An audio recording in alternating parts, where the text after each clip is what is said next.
analyst Linda Dlamini will talk about that. We get into deeper discussions of what took place over the weekend, issues of refereeing, issues of where we're playing our football, rounds in terms of facilities, the goals, the analysis, what's happening, who are fighting for the title, who is supposed to be relegated, who is likely to be relegated. But you as a viewer, you have a chance also to interact with us. Just right now, as we start the show, we'll be opening the lines for you to be part of the show, where we have specific topics that we'll be talking about. Otherwise, like I said, I'm joined by Linda Dlamini, our in-house analyst. Nguvusele Sibali. Ngiyabonga Sibali wami ngikuthola lokho ngivusele na umbukelo weSwatini TV viewer. Ngumsomluko Fabrice siteka indzaba te Libhola kunenge lekundekako ke ebholeni yakithi seyisebunanzini bayo yona iM10 Premier League so nalama tension konke ngicabanga ukuthi emaphaphu ayenyuka konke sekuyaqala nyalo sekufika ku boiling point lekudzinga ukuthi wonke umuntu nyalo abe calm because kunenge lokungahamba kabi more especially ma red cards more especially kususpendwa kwama officials kususpendwa obo coach so kunenge lokudzinga ukuthi wonke umuntu nyalo atiphatse kahle ati umsebenzi wakhe ukuthi yini. Master, sorry. On social media, the entire day, I think what has been trending is the issue of what was taking place at King Sobukwe Memorial, the second hlangano between Bafana Swallows and Singizin Hospitals. Master, the main attention, yes, the game yaphela 1-1, but what took place in the field of play will be the main attention. I want us at some point to play the clip for the viewers. Now, but for now, asisibuke the overall results ukuthi le mpelasonto kahle kahle ihambe njani. Nasibuka for the teams that are fighting for the title and the teams that are also fighting to avoid relegation. This is the full table for you, Master. Nabuga Rama results over the weekend. Any surprising package in terms of the results? 1-1 between Highlanders and Leopard. Fabrice, I think now khuluma ngama results noma mhlambe imidlalo le dlaliwe kule weekend. Ilovo Ezulwini United badlale ngekulingana lalamanye amaqembu Manzini Seabirds neRangers nabo badlala ngekulingana. I think cishe lama draws swabonile abemanyenti kule weekend. Sabona emagoli ashaywa futhi yonke Manzini Seabirds neRangers 1-1 emadlenya neManzini Wanderers 0-0. I think abemanengi lama draws kule weekend vele sekumele ke Fabrice lokuthi lama draws abemanyindana because setiya ngemtsha wendoda ude mhlambe le team lesayifuna kusalela ngemuva but I think for lama teams lale ngaphasi nawubuka Manzini Wanderers idrawile nemadlenya Ezulwini United idrawile nayo ilovo so kunengi linga iMonini Pirates sitawukhuluma ngayo ma highlights akhona idrawile. Yes, Master, maybe the games that we have highlights, yes, we'll discuss them, but let me touch on the teams that are fighting for the title, Master. Leopard, they draw points against Bafana Highlanders. Swallows, they draw points against Singizin Hospitals. Look at the two teams, Green Mamba maximizing. Look at the amount of goals. Young Buffaloes maximizing. So it's at anyone's chance. You drop, I take, then Usare move. And then in terms of relegation, Nai Rangers, look at Denver Sundowns. Denver Sundowns, yakumbura kuti in as much as they are not in the at the bottom, but Naubabuga Gashe, they are not really far from the likes of Manzini Wanderers and Ezulwini United. Fabrice ngicabanga njoba usho ukuthi lama teams la fightela ileague njoba usho Green Mamba iwinile against Denver Sundowns yes some of ema reports bakhuluma ngamagoli lamanye lebekumele ngasiwo but itinvolete kanjalo but iwinile Green Mamba 4-0 bakhonile ukuthi babe ne clean sheet. I think from le game ya last week Singizin Hospitals bawina ngwenyama cup nyalo babuya bawina league babuya Fabrice nakulebe ngisolo kusho ukuthi kancane itawubuya iGreen Mamba ikhonile kuwina then lalamanye njoba usho ukuthi kule top 4 kune space only 2 points or 3 ngendlela labashiyana ngayo between number 1 number 4 yes so nyalo kumele ukuthi ema teams awashaya amagoli ema teams endesho ukuthi lengemuva awangenise amagoli ngiko lokutaba khika kakhulu ukuthi le balance uyigcina kanjani wena as a team uyakhona kushaya amagoli uyakhona lengemuva ukuthi ugcine nalaba lengaphasi because nakhona ku very critical the teams la fightela i relegation Monini Pirates Manzini Wanderers Ezulwini United Denver Sundowns, I think onge sikhuluma ngama teams lamakulu la alapha ekhaya, but onge cishe nawabuka ukuthi lama draws awabavumi because one win iyakubeka ukuthi ube ngetulu ukhona overtake abantu lo compete nabo. All right, Master, you're already discussing some of the highlights in terms of how the teams are standing, but at the bottom at some point we discuss the table, the possibilities and the chances for some of the teams. But for now, let's get into now some of the highlights, Master. Starting the game yayitolo enhlangano between Mbabane Swallows and Nsingizini Hotspurs. Why are we starting with this game is to give the viewer at some point a chance to give us a call, Master. Would see lokwendekile grounding in terms of the chaotic scenes, they have a say as well. These are the highlights, Master. Kuqale kahle between the two sides. Nsingizini Hotspurs basekhaya hosting Mbabane Swallows. Swallows coming to the game on Sunday. Bebathi ukuthi Leopard dropped point. Young Buffaloes they winning, so they knew ukuthi 3 points would take them somewhere. But that was not the story. Coming to the game, bethi ni perception yakho Master. Waqala Fabrice, I think kulama games lawa because lama teams labeka compete with Mbabane Swallows badlala Saturday. I think bekutaba kahle because nyalo sekusele ama games la ngephasi kwa 10.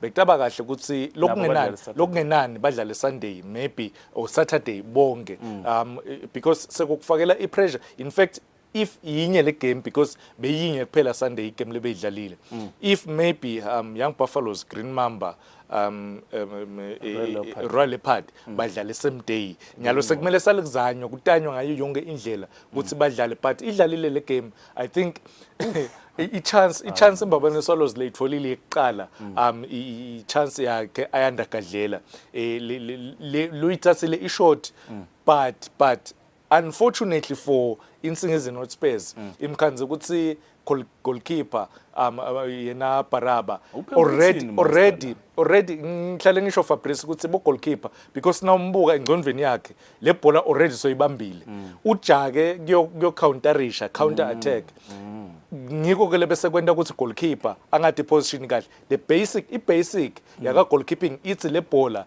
ngiyaguca lelivolo kumele ukuthi liguqe libe pass, then le bhola ngikushina ngani ngikushina ngesifuba noma whatsoever ngidayikushina ngako ngibambe ngendele ukuthi in case iphunyuka la tandleni ithole ifikisha isekulomtimba. But le game ngicabanga ukuthi ithi tandleni ayisuka kule moment lena Fabrice bengicoce nje ukukhuluma ukuthi kule game le itaba nema red cards, le game lena ngenteka isuse umsindo.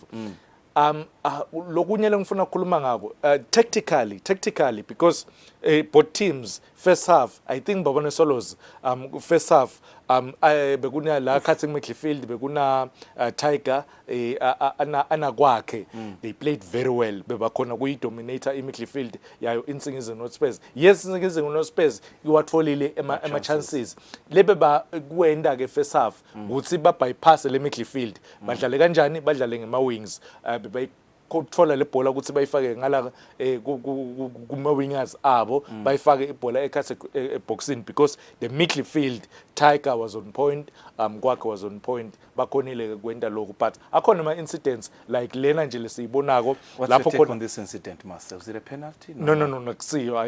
I think lapho Thulane ube spot on. It's in the box. It's in the box. But it's in the box. Yeah. Or you must not contact. But the boy le ndlela la dive. Yabona linyawo right. Boka le ndlela dive ngayo. Okay, asasibuye move kancane. No. So that sits nje. Boka le ndlela sa dive ngayo. Yeah. He's still in possession of the ball. Yes. Chup. I know. Master. Okay. Nyayiva le diving. Yeah. But the contact ikona. Ibe khona le contact. So see punishment sits in, Master. Uyamnika yellow card or you give a penalty away. In your opinion, what you think happened? I think you have to but I'm in the box. Yes. Yeah, naile incident lenye le detail labanyenti. I think Fabrice ikhona indirect. Yes. Free kick ekhatse boxing. Okay. Ikhona. Just that we apply nini. So this was supposed to be indirect free kick. No. Sasho ukuthi indirect free kick ikhona. Yes. But we apply nini. Asengibekise nje Fabrice, ngibekise ukuthi kune head and kick. Or attempted tackle, dangerous tackle. yes leyo kuvele kutaba indirect free kick but lapha nawuthi uyayidlala le footage uyayibuka I think le foul beyikhona le bengisho mina ukuthi bekumele ukuthi kube ne penalty True. not the indirect free kick bekumele ukuthi kube i direct kick. Okay. Yes. From the visuals and your expertise, this was a foul. This was a penalty that was supposed to be given to Nsingizini in hospice. But yeah, that's the foul. Yes, and I think one would say the flying is stylish, normal because it was contact mass. Nakona pera ngakubuka ukuthi to believe nagathi uyishanje ngathi semoyeni, is it the style or ngulokuthi nje bamtsinzile contact wise? Nakhona ke Fabrice nakhona ku tricky because if maybe the tackle uhambe ngayo wathi open boot noma wavela umshaya clear tackle because lapha nawubuka ukuthi udlale lelinyawo liphakeme kona kancane yolamtsinza la ngaphasi mhlawumbe because kwendeka lokho seconds I decision lekumele ukuthi ayithathe Rafaela lokungemenda ukuthi acabaye ukuthi mhlambe kube attempted tackle vele lapho indirect kumnika ukuthi abete yona indirect. All right, now we talk about the chances, the save yaSandanezwe. I think kule game lena Fabrice yena Sandanezwe udlale kahle kakhulu up until leli goal lestalibona layo Nsingizini North but udlale kahle kakhulu Fabrice. I think ema saves la wentile abe very key naye nje lenye I save le punch lekuthi kumele le bhola ihambe but this goal yayo Nsingizini North as a goalkeeper lone experience I think Mutse that's one. Number two, if a cross leqhamuka ngale ngintazi wena as a goalkeeper nawubona ukuthi le bhola kungenteka ngingayikhanzi ngingayitholi mina ngenta njani nginggoalkeeper ngiyawathatha lama steps bo goalkeeper bayenda le mistakes uthi lama steps nawubuka nje lana umile ufune kudayiva la emekhona masabe bangi2 noma bangayigeja lona bekunalomunye ngiva kwakho bebangeke baze bayithole if Sandanezwe the steps wathethe 1-2 lapha because nawumbuka nje exactly perfect positioning. Yeah, the positioning is okay but ngikhala ngalo ukuthi mina the steps if uyabona ukuthi le bhola kungenteka ngingayitholi wathatha lama steps 1-2 then ngiyishaya le bhola ngiyiphanja ngingajaki lokuyiphanja because uyabona ukuthi imengce nje kancane mancane kakhulu lama centimeters ngendlela lemeqe ngayo lapha if awathethe lawo ma steps bekade ayishaya le bhola ihamba the marking nayo ngiyikhala lapho because in that position the goal scorer ayingabe khona lokwendekile kuze kuthi angareach. Okay, even nale marking ngeFabrice ngiyam happy ukuthi ukuvete lokho the marking because Sipho Sethu is a left back. Yes, lokumele ukuthi lelikona lale 6 area box angabe khona nangabe kushaya ikhona yena iposition yakhe ukuthi ehlele ngentase le line le 18 area iposition yakhe because nawubuka nje lana ukuthi batasibambela lapha labasibambela khona yes la ngentasi there is a player lokhona la ngentasi ngikhuluma ngale kona le 6 area box ukuthi Sipho Sethu kumele ukuthi abe ngaphandle kwalo if the player lammakile ulange khasi usonzele kancane then that's when la sonzela khona then kwayiki yena Kingsley nguye lo make Neliso Shaka nguye lo ngena la ngentasi kancane then the other center back yona icover la kuna Sandanezwe khona then the right back uyena ubamba the same position lebanjwe nguSipho Sethu. I think nakhona lapho the marking ibe very ngasho ukuthi siyayihlaba. Two mistakes, goalkeeping mistake and marking mistakes. Sasiyavumelana on that issue. But otherwise, in terms of finishing master, let's look at the opposing side. There's nothing much. Just to put it on the head, it's in the back of the net. Good umsebenzi ukuthi ungayeskoleni ukuthi ungafunza kuheader from that angle. But chances, they kept on putting pressure. Yes. Imbabona solos ku second half ibese seyinika ivulela kakhulu Elvis yes is it Elvis yes the one lo nayile tackle lesuse umsindvo Fabrice. Why libenchi? Why the officials? Bayapi? Because the ref will handle it. Lokwa yinvo ebadlali. vele kucabana kwebadlali kutawenteka. I think lana Fabrice le incident lena ibe seyendeka ifika la bekumele ingefiki khona uyabona the officials ayapi. Okay. Master, yes, just to let the viewers know now, they can join us online, and there will be a number shortly on the screen, so they'll be able to take a call and to take the number and call us. We're talking about this issue, what could have been done to avoid the situation. Any comments you can make, you don't have to be Mbabane Swallows and Things in Hospice fan, but nangabe uvile no mubonile on social media, or you're watching live now, there's a contribution you can make, Master. Master, ngiyengibona internationally ukuthi nakwendeka a situation of this magnitude, linesmen bayangena, but in this incident kuze kufike ma officials bangenile, yes, but there was a bit of a delay. I think Fabrice lana njoba ngisho ukuthi everyone, because le game lena Fabrice mhlambe ngingamvetela umbukeli ukuthi kule game le the isuke le game yadlalwa kakhulu ma officials.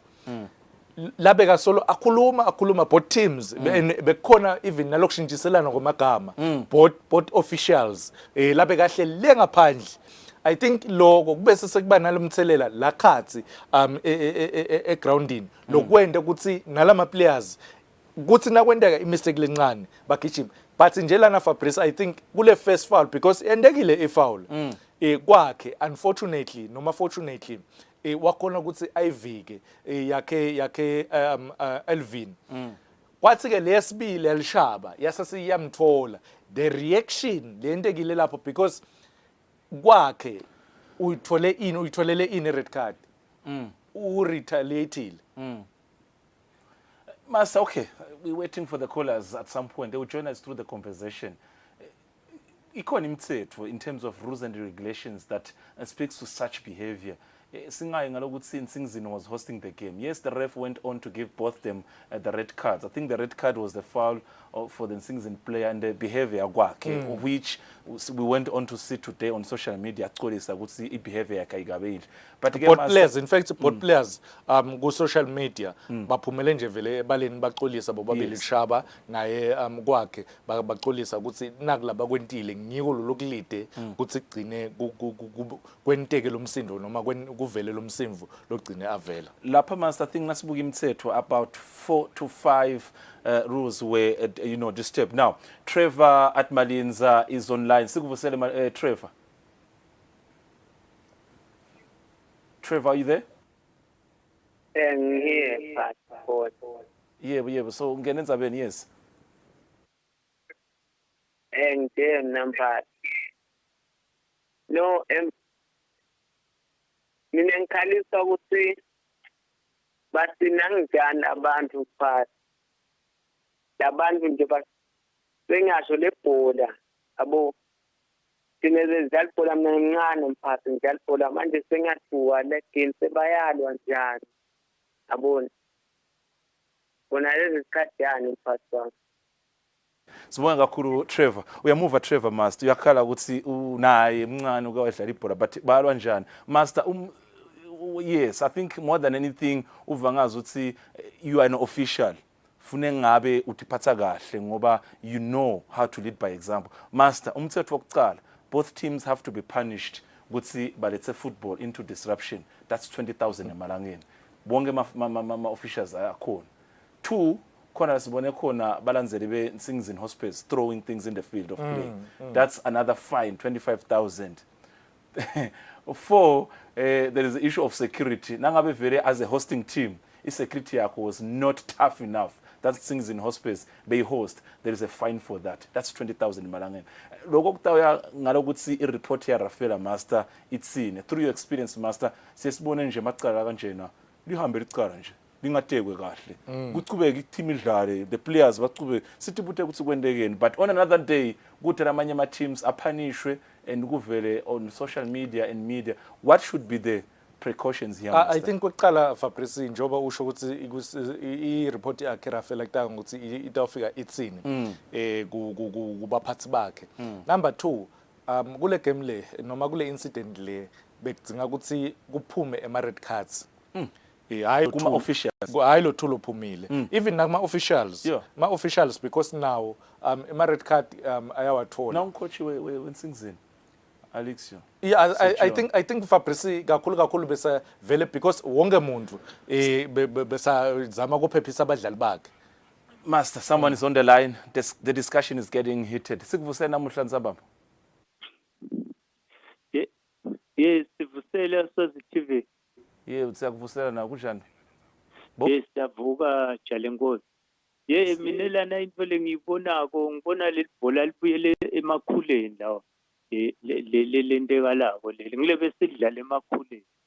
Lo mdlali lo Eswalo ukhombisena ukuthi yena uyathi ngoma ke uyatijajela lokuthi kumele ayoshaya lo mdlali lo esingizini umdlalo esingizini ubonile nakuthi udlale kabi wadeda lo Eswalo ngekuba nemabhande na wagijima usonzela kulo kwabe sekuyam attempt ke lo esingizini lokuthi naye ahede ngalenhloko uyabona otherwise nalama officials lawa nje akhombise kuba unprofessional ngebhola lokuthi bese sagcwala nawo ahamba yowenda nje lenyakanyaka leya vele nje hayi ibhola kufanele kufundiswe bona labaphathi kuqala kungendeki lento lenje. Sibonga kakhulu. Now must you move. Bobo sakhuluma ngemithetho but ngiyamuva nami ukuthi fine maybe if kwakhe did not hit the player besingeke sifike kulesigaba lesi. Sekuthi ngiyafisa ukuthi mphindze nibuke lisise le clip kusukela ekuqaleni ngesikhathi bamshaya kwakhe the first one then the second one kuthi kwendeke I think ema emotions njoba ngisho there uthi kwakhe yes uthi kwakhe nakasuku because imshayele kulo ecala Elvin na wamgeja uyabona. Master, someone is on the line. Sivukisele ungathini kule ndzaba? Hello? Yes. Cubeka. What would you be a comment on the issue? Yeah, mina sikhalo sami silinye. Ama-official nje kahle lana ubuka ngiwo ngibona kasena sifake emabholeni ngoba lapha bekumele ukuthi laba abadlalisene kabi lo mnye uboni lethina sodlalisene kabi lo mnye umdlali. Bebona bekumele sibabone ngirafela basona nje ama-official lelo bayindawo babisale ebholeni. Sibonga kakhulu Master. These are the viewers ebholeni. They are putting their contribution. Master, khona indzaba uyitheka? Yes, bengiteka kona ukuthi ama emotions egroundini kubadlali abavele abasetulu kakhulu ngicabanga ukuthi ema officials kumele ukuthi badlali because bona kuna 11v11 umdlali nakasekhathe groundini warafela if unemdlali longeke alandzele umthetho rafela utamnika leyo yellow card noma leyo red card. I think ema officials bona kunaka ukuthi mhlambe la ngaphandle kukhona lokungahambi kahle lo kwenteka lapha ekhathe groundini nangabe kubadlali futhi bobabili bayalwa kwarafela lokho nabo assistant bakhe nabo photo official wena official team dihlalele lapha unake tindzaba team ngiko lokubuyisela I think ngiyembukela ukukhuluma yona ngifuna kuvetana ku Fabrice ema officials anaka tinvo leti negative kakhulu eteamini kuthi ngisho namunye lengeke ngimbone mina phethela ibhuku abuka ukuthi tactically the team idlala kanjani yini tinvo lesitathi coach nasitimbuka ku reflect kunaku lesikubhalako la bhukwini but nasekujakiwe ukuthi sale kubuka ukuthi such player and such player, how did it go? Bayangena nalabangene ngako. Now, someone is on the line. Let's just keep talking about this issue. All right, someone just gone. Now, let's master. We will make it the topic of the evening. Wherever you are as a viewer, just know that Yashi Sarenzaba, it's the topic of the evening. We go on with other highlights, including Young Buffaloes, Moroni Pirates, Royal Leopards, and Babane Highlanders. But you can drop in and call and talk about this issue. Master, but Tuba Bashala on top of the log, Young Buffaloes, after that victory against Moroni Pirates, 3-2. Yes, Fabrice, idlalile lama games lawo Young Buffaloes versus Moroni Pirates.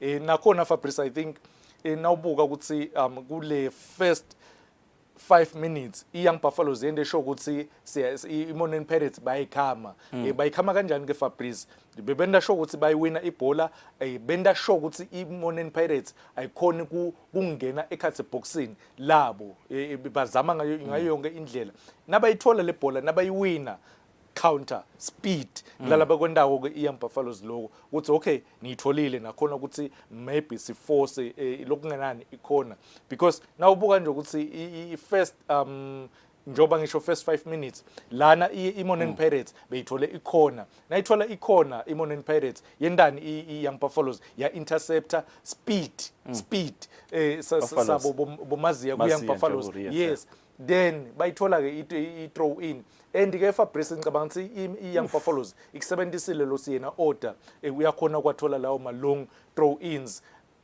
maphutha ke ma mistakes ku defense yayo iMourning Pirates more especially kuleli goal leli because kuneng lo bangakhona ukuthi bakulungise kuleli goal leli because nawubuka le attempt ekuqala okay asikhona kuyicrossa kule ekuqala about 3 players yazama kumaka owe la ngentas 3 players 8 number 3 bonke bangalapho then Saviola umeyedwa vele angisena ngabe nibanyenti ningade kusindokwendane ndagcina nonisana nikhona ekhathe boxing but kude le nimphika I think ngiko letinvo leto defensively ngikhala ngato kuMourning Pirates ukuthi a team lebalekela i-relegation kumele ukuthi the concentration levels abe very very spot on because the first 5 minutes the last 5 minutes first half are very very key first 5 minutes the second half the very last key. 10 minutes second half ngiwo lokumele ukuthi the concentration levels abe spot on because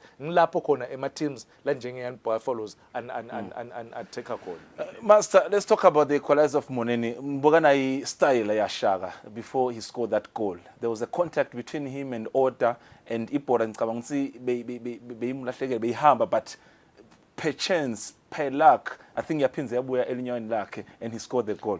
Look at the highlight kule goal.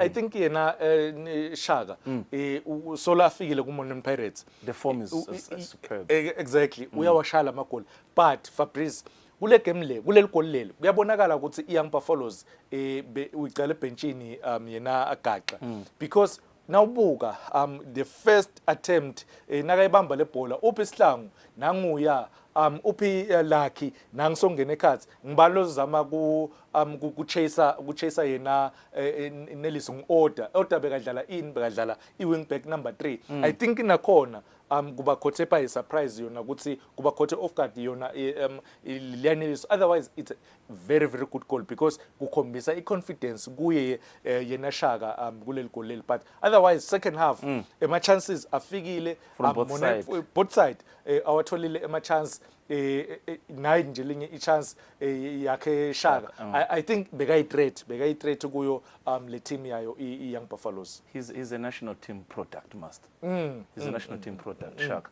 And we talk about the talent. At some point, mefuna ukubuta ngale performance ya ukuthi what do you make of him? But Ali Matse, what a finish on the right foot. What a finish! But Fabrice, but ngikhulumile ukuthi first half defensively yona iMourning Pirates. Buka ukuthi Ali Matse uyedwa la ngentasi kude uphi number 3 lodlala position number 3 kule team because every time Fabrice it's ibhola nabani attacker one of the full backs kumele ukuthi in fact 2 kumele ukuthi maintain iposition yakhe plus do number 6 lotabe atile ato assista i-defense ngicabanga ukuthi the positioning nangabe iMourning Pirates ilose ibhola ngiyo le ngisho ukuthi kumele ukuthi bayilungise kakhulu. Master, explain to me how is this an offside? I'm still failing to understand. This is not an offside. Akusiyo Fabrice noma ungayiphinza le clip uyiphinze over and over akusiyo i-offside. I think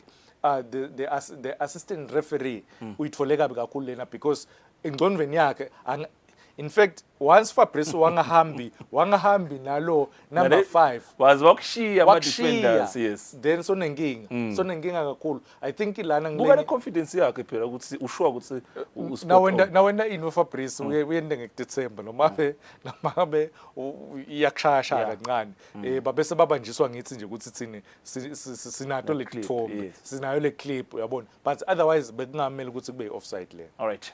We're still talking about the highlights between Morani Pirates and Young Buffaloes. This is the game that made them be back on top of the league. Master, we're looking at the team. Is it the team to watch?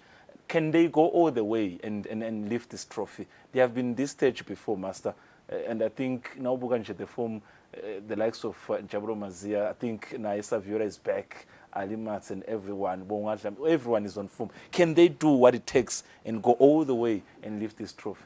Okay, Fabrice, kule game le ngasho ukuthi akusiyo iYoung Buffaloes ibe nenhlahla ukuthi ithole ilo 3 points kule game le. Oof, what a finish. What a finish. But nakhona Fabrice, if utayibona le clip naseyidlala ku slow mo, because I think yena Sizwe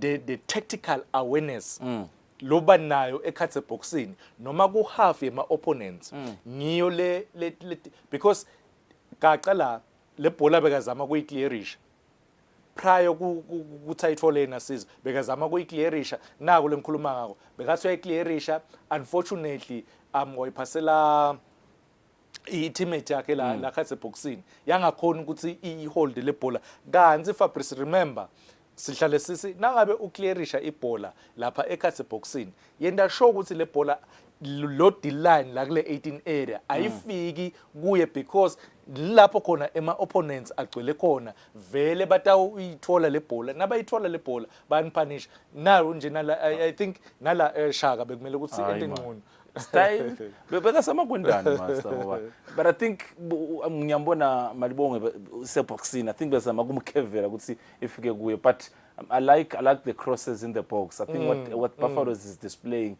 Bo Ali and Jabula, I think this chance le chance lena Fabrice nawubuka strength sakhe Shaka ngicabanga I mean it's 2 on 1 3 on 1 a chance to get 2 points already goalkeeper uphumile epalini ning 3 versus 1. Why Fabrice, why ushayela kuna goalkeeper khona, because akamniki challenge goalkeeper, and then the bigger boys show you how to do it. And ke Fabrice nangabe utawugeja i-chance wageja i-chance against ama team, because la bese iyophela i-game i-Young Buffaloes beyitsenga le game, it's okay nyalo igejile Morani Pirates asithole ni chance info labayindako ke Fabrice. I think laba kwenda kahle kakhulu ukuthi nabahamba baya phambili, buka the numbers in the box bathi ngeta tinombolo more especially ekhathe boxing njengoba usho about 1 2 3 4 bebajoyina abatongena ekhathe boxing 5 plus ngaye gaqa. I think Fabrice yena alizwe ukwadlala kuMorani Pirates, yes, but he graduate yayo Young Buffaloes. I think la from la Master noma kwahlulile buyisela kuShaka phela. No, I think Shaka, because lana Fabrice offside nyaro Shaka. No, Shaka info lebengimele ukuthi ayende after aphase le bhola ubuya emuva kancane wena, because already Sihlangu angithi uhambile uyokhavela goalkeeper, buya emuva kancane wena umnikele option, because lana awumnike option nakayiphasa la ngentaso interceptor Sihlangu. I think best way buya ngemuva la ku penalty yes kule sports penalty ubuye emuva atakuphasela uthi tap in. But Master, they do talk about if you are to win the title, you need luck on your side. Are they lucky in this moment? Because that was the first 3 points for Pirates. Yeah, ngicabanga ukuthi that goal Fabrice kule game lena njengoba ngisho Young Buffaloes ibe ne lucky, but mentally because if Fabrice i-team lodlala nayo itawugeja i-chance uhamba wena kuleyo chance leyo quick counter attack uhambe uyokora ukutshengisa ukuthi uya ready. Ngivile ke Fabrice nakuphela i-game the likes of Bosihlangu, the likes of Gaqa bebakwate kakhulu bakwatiswa yini bathi na last season ileague yasigeja kanje lokho akukameli ukuthi kuphinze kwenteke lama mistakes lentekile lengemuva akukameli ukutshengisa kuthini mentally ba ready ukuthi bahambe all the way bayiwine ileague. Now Master, we rushing against time because I want to leave enough time at the end, Master, ukuthi sikhone ku interact with the viewers at home. Mostly they want to talk about the incident over the weekend in Hlangano between Sings and Hospes that was hosting Babane Swallows. What was the case? What do they think? So for the last 15 minutes we'll leave to the course. But one more games we need to talk about before we get to the course, Master. Babane Highlanders against the team that went to the weekend as log leaders, Royal Leopard. And it was a tough game now, Master. No ibuka. Tough game Fabrice. Bengikase kusita abanamagoli amanyendile. Ngehistory yayo and nawubuka ukuthi Royal Leopard le game lena beyifuna kanganani. Babane Highlanders iyafuna nayo ukuthi ingasaleli emuva. I think njoba ngisho ukuthi bengi anticipate emagoli kule game lena. But ke Fabrice igame once igame yaba nema challenges lamanyenti la kanjena more especially midfield because nawubuka nguswiso mathe unathomo la khathe midfield naye lenye I challenge kumzoro le game le tension kakhulu le first half kube ngilama tackles la very rough. I think ngiko lokube seseku limata le game ukuthi inga flow kakhulu. Fabrice lamanye ema tackles uthi nawabukela ulapha kashana uthi ubhlungu lokho unnecessary kakhulu but nje overall the midfield yayo imbabana Highlanders yakhe Thomo yakhe Owens I think if maybe bangaba creative enough going forward babe ibe khona le fluidity la between the two of them. No the attacking player. I'm talking about bo Philane bo Pupu kudzinga ukuthi sale kuba ngibo ke nyalo labahamba kakhulu but I experience lena Fabrice leyamzoro lesibona sifisa ukuthi sikhuluma le goal master because ukhuluma ngabo Osu natform but let's book position yabo in that position because I want to ufuna ungicace master ukuthi mistake yavusi noma ngibo Osu where they are positioning from the onset naba receiver le ball ukuthi umbani lo ume wrong la ka wrong ngesikhathi le bhola I-throw kuyi-throw ingale ngenhla yes ime lapho bese seseyidlala lokutshengisa I-positioning before sifikela kukhomise I-positioning ya all the players because thina sibuka sesekubuka la asibele emuva kancane not here because yes kancane emuva kancane sikubuka thina sesekubuka the final product yes kanzi ema elements lamanyenti kakhulu lenta ukuthi ligoli ligcine lingenile yini ke lokho I-positioning yes na kunje la here let's stop here yes now positioning yes uyabona screen sethu you see the player at the beginning of the right side of the screen khohlwa ngaye Mvusi is well positioned khohlwa ngaye yes sibuya la ku midfield uphi Mzoro nangala kancane utangala kulo D-line ngubani lokumele close to the t-shirt ngubani lekumele ukuthi abe khona ngu-Os jersey number 8 I-positioning yakhe because ngale ngenhlangale it's either lokumele akhavele I-right back it's either the Nkoko lebe ngimele ukuthi abuye atokava la Osu yena ngale le area le akusiyakhe because la ku receiver khona Mzoro I-positioning yakhe kumele ukuthi abuye atokava the defense Mzoro nakayithola le ball uthi okay uyangivulela Felix just number is it just number 13 uyangivulela space because bacabanga ukuthi ngidawuphasela yena angendeni angibe selfish because ngine experience ngiyathi ngibe kuma situations la kanjena ngishaya goal Vusi kuthi ungablema kokho position but in the situation ngimblema ke Vusi kule final product because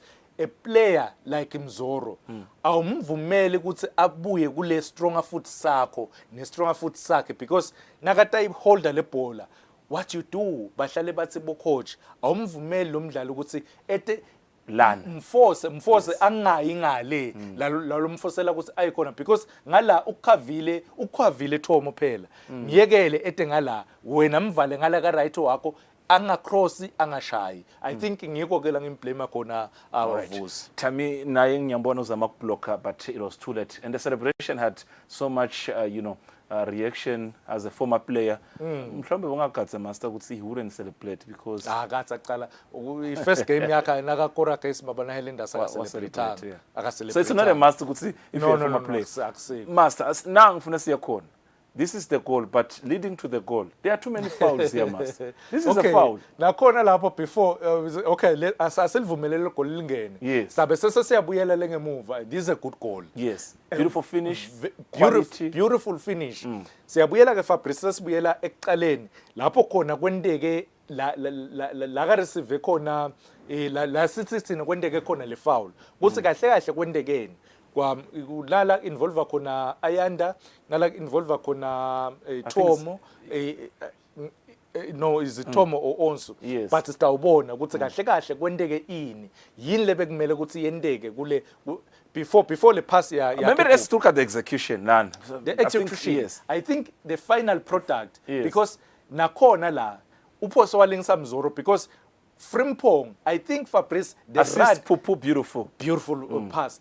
The run ya Frimpong ukuthi aphume from la khathi etengala ngentazi but kuphuma kwakhe akudawatfonsi the two defenders la khona lapha. I think nayile incident lengikhuluma ngayo Fabrice lana bekumele ukuthi kube ne foul.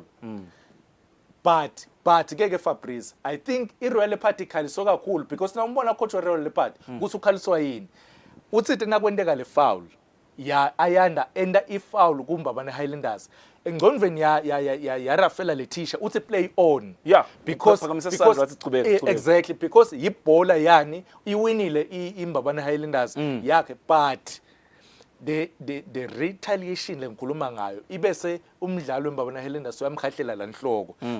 Akakubonike mhlambe Rafaela lokho because uthi play on. Yibhola yeni Babana Highlanders hambani no Shalkol. I think ngiko ke la bakhala ngako kakhulu ukuthi hayi phela kube ne foul lapha. I-foul lebekumele ukuthi endeke la because lana nje nawubuka ukuthi Ayanda uyahamba uyokwenda that tackle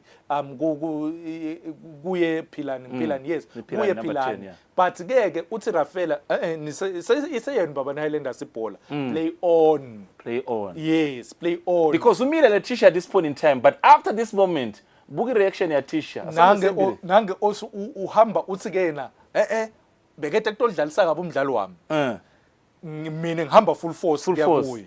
Yes. Okay, asisibuke le reaction ya Tisha Samp.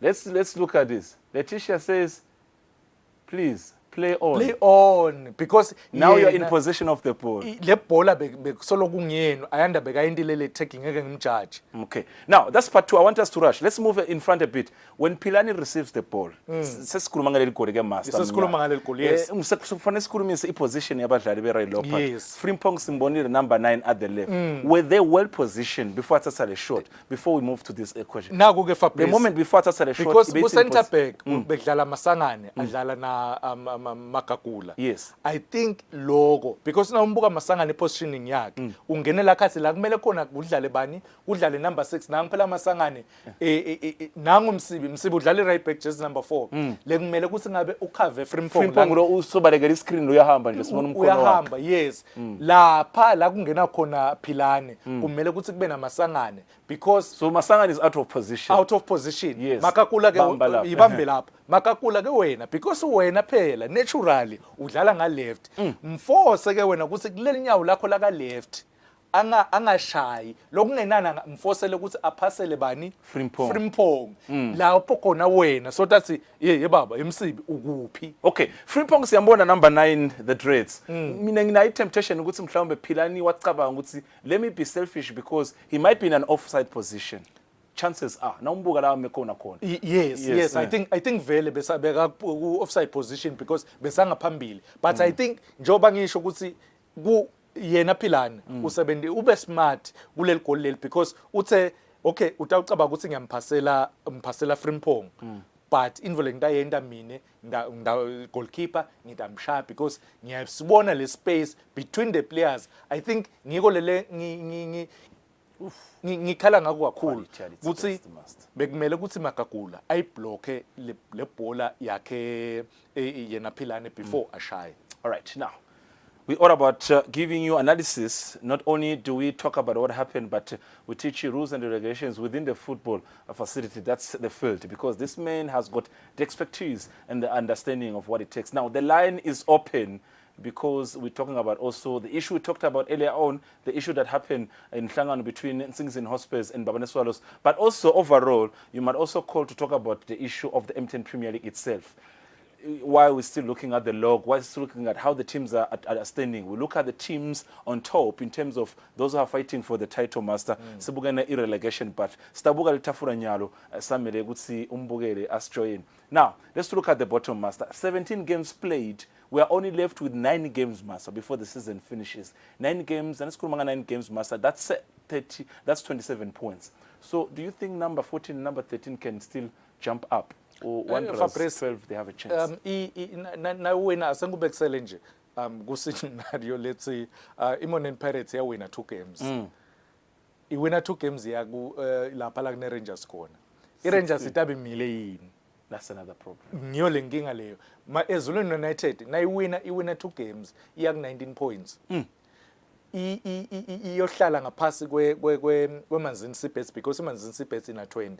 I think Fabrice ndokusho lokhu ngakusho about a month ago, one of in fact 2 walama big teams atawehle, because nawubuka ema games laba udlala nyalo nje labaselele kulukhuni kakhulu because Manzini Wanderers sayodlala ne Young Buffaloes. Yes, masa singakashinje maybe to the other half of the table from 8 to 14. Angifune nje ukuthi bese ngiyakhulumela master, but mina from the 8 to 14, not to disrespect other teams, ethically we might accept ukuthi bonke they are big teams, the fact that they play in the Premier League, but nasibuka in terms of followership, the more with the supporters, Pirates team lengu, Wanderers team lengu, Rangers team lengu, Sundowns team lengu.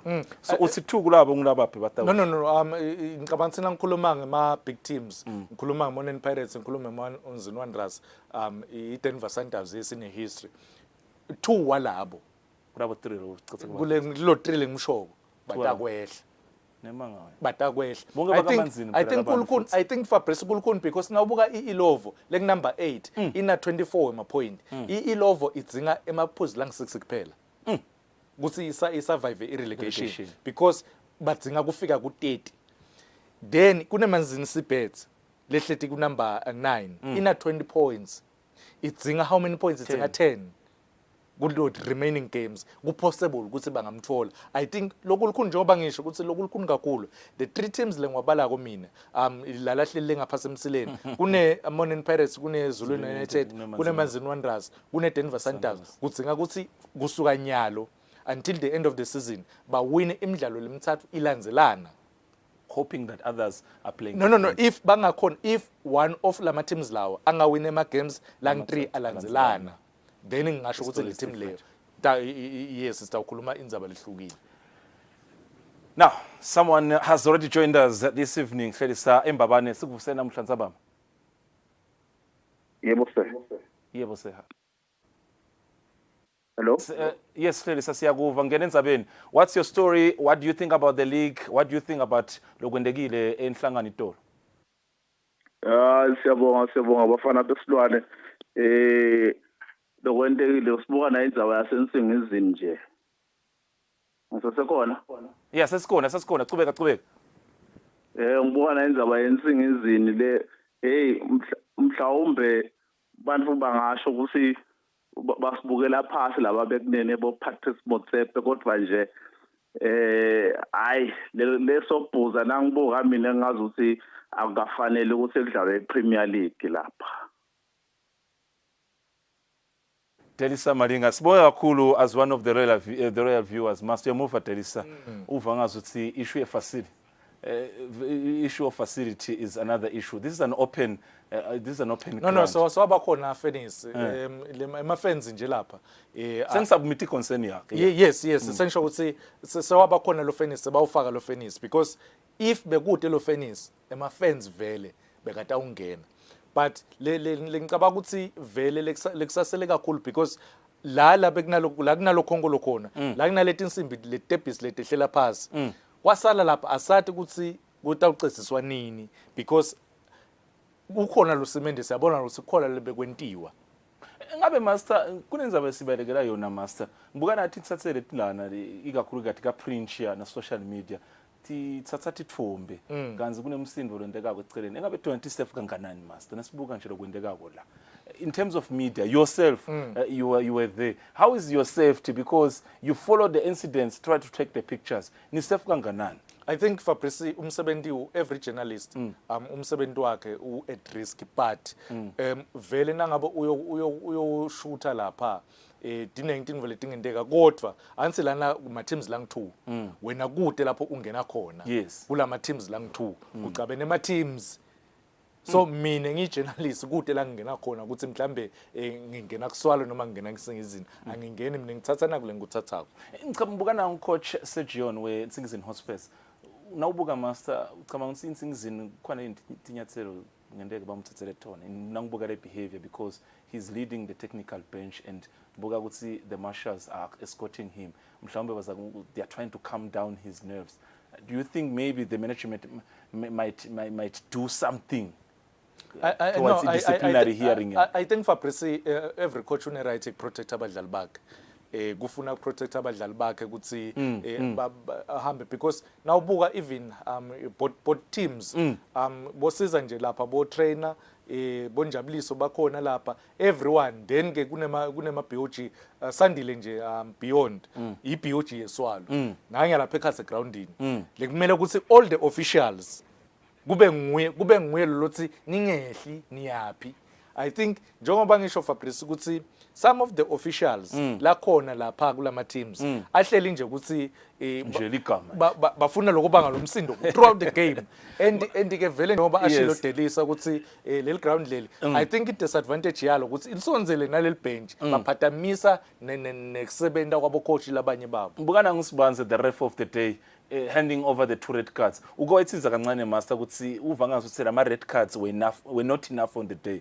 The officials maybe ngekubuka kwakho some of them bukana beSwallows neNsingizini here towards the bench ngikucabanga kwakho at some point you felt like nabo they were supposed to be given red card. This is consultation of the referees management on the day.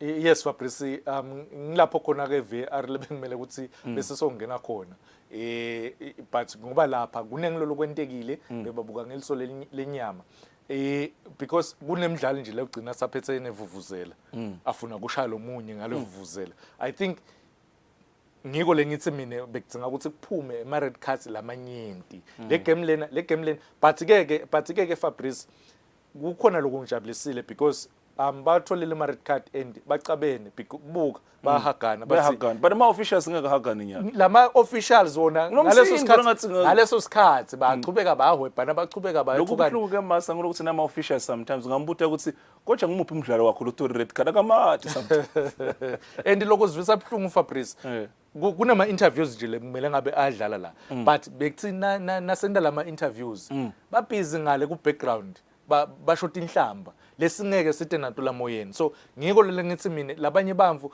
uthini nje wena ekhaya umntwana wakho uyakubukela so uyabuka ukuthi hawo babe bese nabe sabakumsindvo lapha lalahlala angikhutha ukuthi ngingashaya abantwana esikolweni. I think ngiko lele ngithi mina labanye bamvu lema officials singawuthi wona nje akhule lo lokwentekile inhlangano akukamele ukuthi siphinze sikubone ebholeni yethu. Now while waiting for the other viewer online, let's look at the other half table now master. Sibukile number 8 to number 14.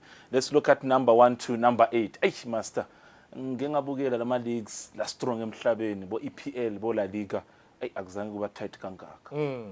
Difference of 2 points between number 1 and number 4. Even Mbabane Highlanders difference between Mbabane Highlanders and Young Buffaloes in 5 points. Because na Highlanders na ingasho ukuthi 5 points and 5 points. Yeah, ngikhokhashana. Yeah. I think Nsingizini ngasho ukuthi 7 points and ngikhokhashana. 7 points. Yeah. But nje Fabrice itaba tight kakhulu le le league lena nawubuka ukuthi Young Buffaloes ibuyile and ngeke Fabrice I goal difference nawubuka ukuthi I Green Mamba isha ine goal difference e20 Young Buffaloes ina 18 then the team ledliwe kanye kule top 5 yimbabana Swallows. I think ibona if bebangathatha lama draws because ba draw 9 bebangathatha lama draws bawa convert ayingale kuma wins maybe ngaba sikhuluma ukuthi baya lead yona i-M10 Premier League. Masa ngicabanga ukuthi lokho lesikubukako maybe it corrects the report we were reading in some of the local publications and social media ukuthi Babana Swallows they had a chance to be number 1. So had they won the game yesterday, were they really going to be number 1? Because we need to clear the A master. Let's say yesterday they won. They would have 32 points. Yes. But unless they were going to score more than 11 goals, 19 points. 19 bebangeke Fabrice. Yes. Bebangeke. So to clear the A, even though bebata win it all, bengeke babe number 1. No, Yes. bebangeke. Bebata uqhubeka nje bahlale ku position number 2 or 3. Yeah, 2 or 3. Yes, depending ukuthi emagoli abebata washabe kade abanganani. I think njengoba ngisho Fabrice ukuthi this season kutaba tough kakhulu, kutaba i-difference kungenteka futhi Fabrice lotawina i-league kube solo abambene lama teams number 1 na number 2 bese sekushiyelana kale ukuthi Nala kuba mnanzi khona ke master. Quickly I've got a review to say. Remember lokho ngathi sibuke head to head. Yes. Head to head first round yabanjani between iSwallows and Young Buffaloes. Nanga uyakhumbula. I don't know if my memory also serves me well, but my head to head if I recall Swallows or Buffalo, it should have been a draw. But nangabe kuyi draw bese sikuyabuka ukuthi bekuhoste bani. Vele lakithi emagoli awabukwa kufana nase Spain kubukwa head to head. Yes ukuthi nidlale njani first round nangabe winile wena Fabrice ku first round i-second tonke letinvo leto but ku head to head ye first round ke Swallows won. Shokuthi nangabe Swallows they win a head to head. At the moment Fabrice ama teams labambene i-Buffalo ne-Royal Leopard. Yes. Likumele ukuthi ngasibuka wona ukuthi laba draw 1-1 first round. But beko hoste bani because noma ba draw 1-1 bese siyabuka ukuthi ngibani beka host. Because nangabe ungihostile kusho ukuthi I had an advantage because I got a point at ekhagini. Yes. Lapho khona ke la bese so sebahamba. But njengoba ngisho ukuthi this season ngenteka sigcine sibone ukuthi i-winner vele i-decide ngale head to head. Master inamuhla mani khona imbobo nginika yona ngathi lembulo ndeke itoro enhlangano ikwatise kakhulu. You give me that energy. Thank you very much Dlamini. Lothi kusuka umsindo esifundzeni sami Yes. waseshiselweni mina manje natawuhamba nje kokoniwa leligama laseshiselweni angijabuli ngoba abantu incumi lo kwenteke eshiselweni as if hey asikufuna lokho ke master lo mkhoba siyawukhuta because the Ngonyama Cup is coming shortly in the semi-finals. We don't want such behaviors in such tournaments that are globally recognized. Thank you very much Dlamini. Thursday we're back for a different show. Lesikwendako ke for ibhola ngicela sikwenda kunamanye ama sporting codes nangabe khona lo wende kahle simuthumise master njengabo Luka Fraser. Thursday we're here, we talk about other sporting codes, we also analyze nangabe khona lokonakele, we will give special attention nangabe khona lokuhambe kahle, we clap hands. Dlamini ubonga mina Fabrice ngibonge umbukelo weSwatini TV nabo bonke labashayeli because ema calls asikhuthata nama message ke labahlale basithumelela wona now asikhuthata kakhulu Fabrice. They have it. That is Dlamini, our in-house analyst with such experience in terms of how the football is run, how the football is played, and some of the rules and the regulations. Until we meet again on Thursday, it's a different show, a different phase. Temijaro, we look at other sporting codes. We'll also give them full focus. But for Libhola Eswatini, it's next week, Monday. Until we meet again, the entire show, the entire crew, and the entire Eswatini TV production. Kanjar, Silvera Gamnas.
Good evening and welcome to the news at 10. I'm Sanebo Ngwan. I'm with Zamanzi Manza. We're coming to you live from the Hospital Hill Studios in Babane.